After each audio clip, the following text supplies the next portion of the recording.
Bila saya kata betul, bila hati anda menjadi perkakas kepada Durian Action Party DAP, Apa bukti? menjadi alat kepada mereka untuk mengambil pemerintahan. Apa bukti? Jangan dipilih. Tapi sekarang ni kalau kita tengok pada video, dia tak ada perkataan UMNO hidup Melayu tu. Dia ada sekarang ni Amdab mantap. Menyertai UMNO kerana UMNO adalah pejuang Melayu. Hidup Melayu puluhan tahun. Tapi lo ni hanya menjadi perkakas kepada Durian Action Party. Parti Chauvinis Cina. Belum. Tangan sebut nak bariskan satu soalan. Saya dah tengok perkara 46 ni. Perkara 46 kata setiap ahli yang berbahas hendaklah menyampaikan pandangannya, bukan soalan-soalannya. Jadinya bukan tak boleh tanya soalan, tapi kita di Dewan ini ada kaedah dia, ada semua orang tahu notis dia. Dah habis-habis lah. Tak naik nawak warna berkali tak cukup syarat, tak cukup sifat, boleh tanya lain kali. Dia boleh jumpa esko-esko yang berkaitan. Tapi kalau dilontar begitu, naiklah.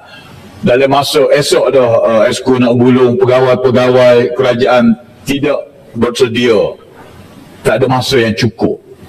Yang keduanya saya tegur ni kerana sebenarnya saya merindui pandangan-pandangan galas seorang pemimpin muda yang penuh dengan visi. Menyertai UMNO kerana UMNO adalah pejuang Melayu. Hidup Melayu puluhan tahun. Tapi lo ni hanya menjadi perkakas kepada Durian Action Party. Parti Chauvinis Cina. Belum, terlaluan belum. Saya nak Kita jawab, kita jawab terlaluan. jawab.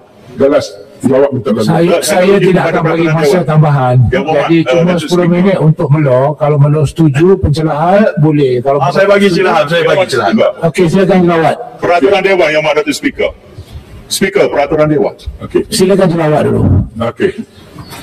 Tadi disebut tentang perjuangan UMNO hidup Melayu. Tapi sekarang ni kalau kita tengok pada video, dia tak ada perkataan UMNO hidup Melayu tu. Dia ada sekarang ni Amdab mantap. Itu satu tagline yang terbaru.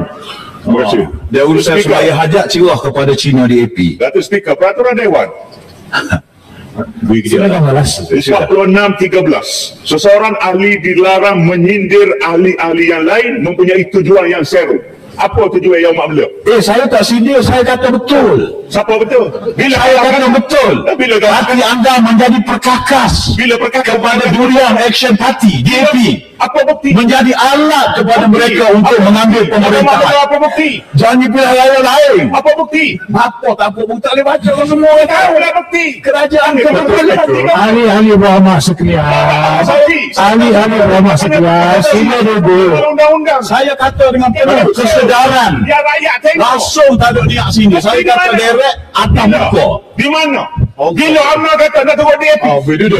Habis dah. Saya izin kalau saya nak faham. Ahli-ahli berhormat sekalian, saya ingin berpesan, kita harus menjaga dekorum kita dalam perbahasan. Okey, ada cara kita berbahas.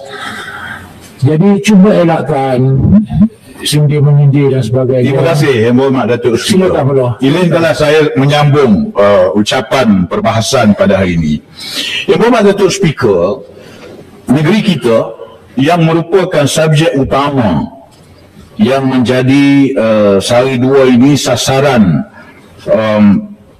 dengan dituduh dan didakwa sebagai negeri yang paling tinggi terjebak ataupun terlibat dengan kadar penagihan dadah. Saya bukan nak menafikan. Sebentar tadi saya dengar Yang Berhormat Datuk Timbalan Menteri Besar telah menyebut bagaimana statistik-statistik yang disimpulkan sebagai memberi gambaran yang tidak tepat mengenai kedudukan negeri Kelantan khususnya bagi statistik kadar penggunaan dadah. Kita awal pertengahan Februari yang lepas kita dikejutkan dengan kenyataan Yang Berhormat Menteri Dalam Negeri Datuk Seri Saifuddin Nasution. Kenyataan akhbar dia sebut Kelantan teratas kadar salah guna dadah. dengan menggunakan statistik per 100,000 pada kadar penduduk. Dan Kelantan digambarkan sebagai berada pada ranking pertama, diikuti dengan Terengganu, kemudiannya Perlis dan juga Kedah. Saya nak sebut bahawa apabila data digunakan dengan tidak lengkap oleh Yang Berhormat KDN, Menteri Dalam Negeri, hanya awak bergalah ambil masa tadi, terima kasihlah. Balik ngepeng kau di April. Belum 4 kali baru lagi. Tengok Yang Berhormat dia tidak dengar apa saya yang turun buka komponen sendiri kan. Promo lagi. Jadi 10 saat. Sila. Yang mana Kita dengan speaker. Selangor merupakan negeri yang mempunyai populasi sebanyak 7.4 juta. Sebagaimana kata Melo tadi. Saya sebut dah. Pada tahun 2024, manakala Kelantan mempunyai hanya populasi 1.8 juta. Betul. Okey. Maka adalah tidak adil membuat perbandingan berdasarkan populasi. Mesti buat perbandingan berdasarkan ratio. Saya ada tadi. Terima kasih. Apple to apple. Terima kasih. Okey dah, terima kasih dah. Saya nak ayat gini, kalau menteri nak sebut gitu, menteri kena sebut dah sepenuhnya data-data ini. Bukan ambil sikit je.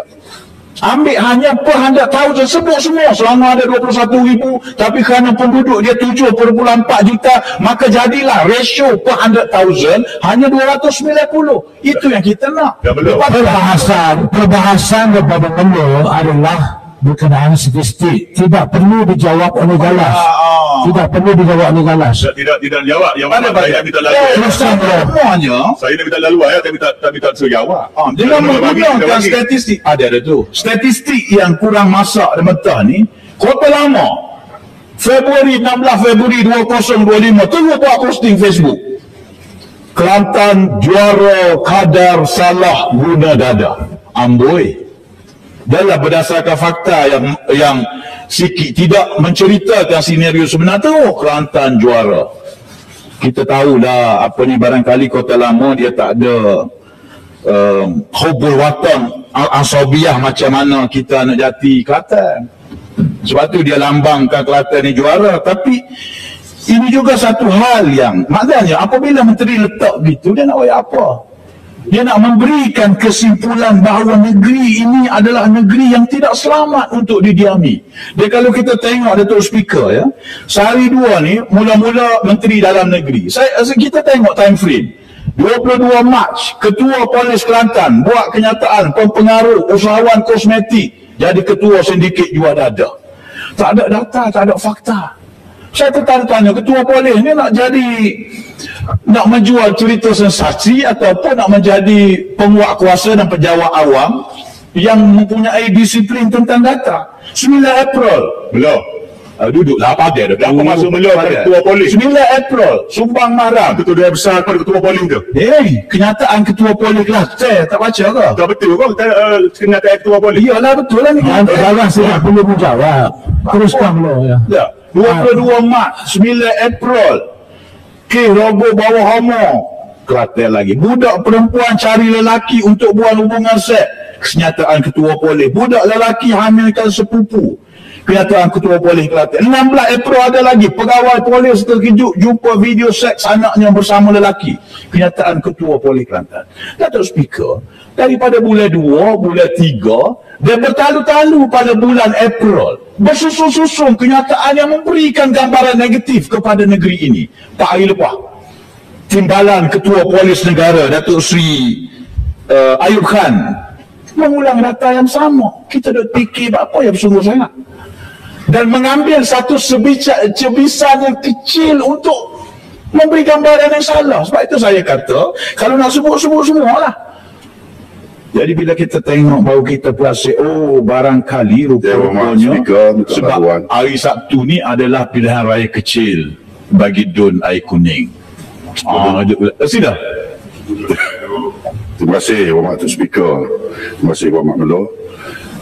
Saya ingin bertanya pada Yang Berhormat Melo, bila isu-isu yang Yang Berhormat Melo bangkitkan, terutama berkaitan dengan isu jenayah dan sebagaimana yang disebutkan oleh Kota Lama dan juga pihak tertentu, sedangkan dalam waktu yang sama, sebagaimana statistik yang ditunjukkan oleh Melo, negeri-negeri lain juga boleh dikatakan tidak kurang cemerlangnya dalam bab jenayah ini. Tetapi oleh kerana mungkin ini boleh jadikan juga sebagai indikator kecemerlangan kerajaan Kelantan, apabila satu-satu isu itu wujud, maka kita dijadikan sebagai isu besar. Sebab mungkin pada pandangan rakyat seluruh Malaysia khususnya, bahawa Kelantan ini adalah sebuah negeri yang mendidik rakyatnya untuk lebih baik, sehingga bila ada isu walaupun satu yang terpencil dijadikan isu besar. Sedangkan negeri-negeri lain mungkin juga tidak dijadikan isu kerana perkara itu jadi kebiasaan. Mana dari sudut indikator perbandingan negeri, Kelantan ini mungkin kita berada di tahap yang terbaik, sehingga bila isu itu wujud menjadikan satu kepelikan kepada orang lain atau pihak tertentu. Dan dari negeri lain itu mungkin dah jadi biasa, kes logonya, kes jenayah dan sebagainya. Apa pandangannya ya Pak Melo? Yes, saya pun bersetuju sebahagiannya, sebab tu ramai orang minat. Dan saya cuma terdetik apa yang diucapkan oleh Tendung tu, saya setuju sangatlah. Cuma saya sebut dan saya bangkitkan dalam Dewan Yang Mulia ini sebab saya tengok macam ada timeline ini menunjukkan seolah-olah ada premeditated plan untuk menggambarkan dan memberikan gambaran yang negatif sangat-sangat kepada negeri kita, negeri Kelantan dan negeri-negeri Melayu yang berada dalam SG4. Sebab kalau pihak-pihak berwajib ini jujur, data tu kena cerita penuh lah. Apa ya dia ambil sikit je, kemudian gembar-gemburkan seolah-olah inilah tempat yang paling bahaya, yang paling menakutkan dari segi kadar penggunaan dada. Ini tak perlu simpulkan, masa dah habis. Datuk Speaker, bukan saya menafikan peranan yang dibuat oleh penguasa negeri ataupun pihak polis. Tapi dalam konteks kenyataan Ketua Polis Kelantan, saya berpandangan bahawa kalau perkara yang macam statement tentang pengaruh usahawan kosmetik ni, tak ada data pun. Dia sebut 2020 ada sekis, 2021 ada sekis. Tak ada cerita baru pun, maknanya hanya data yang diulang daripada dulu. Apa nak sebut, akhirnya masyarakat orang luar tengok seolah token kosmetik Kelantan ni boleh jadi token dada belakang kali. Ini dia punya rentitan. Sama juga dengan statement-statement lain. Statement kecenderungan membuat statement dengan cerita yang lebih cenderung untuk sensasi. Bukan kerja Ketua Polis pun. Serah kepada influencer budak-budak TikTok cukuplah. Jadi kita nak bagi ingatan kepada penguatkuasa bahawa data ini kalau digunakan dengan cara yang betul, pada tempat yang betul, dengan tujuan yang betul, alhamdulillah, comel. Boleh dijadikan paduan dan juga pedoman kepada kerajaan negeri untuk meningkatkan usaha setakat bidang kuasa yang dia ada. Tapi kalau digunakan pada tempat yang salah, dengan niat yang songsang, pada masa yang tak sesuai, maka kesimpulan kita ia adalah satu hal untuk menyediakan peluru politik kepada pihak-pihak tertentu. Kerana Pertua saya mohon menyokong usul yang dibawa oleh Persatuan Tumbuh dan juga Titah Diraja yang telah dibentangkan semalam. Sekian, terima kasih.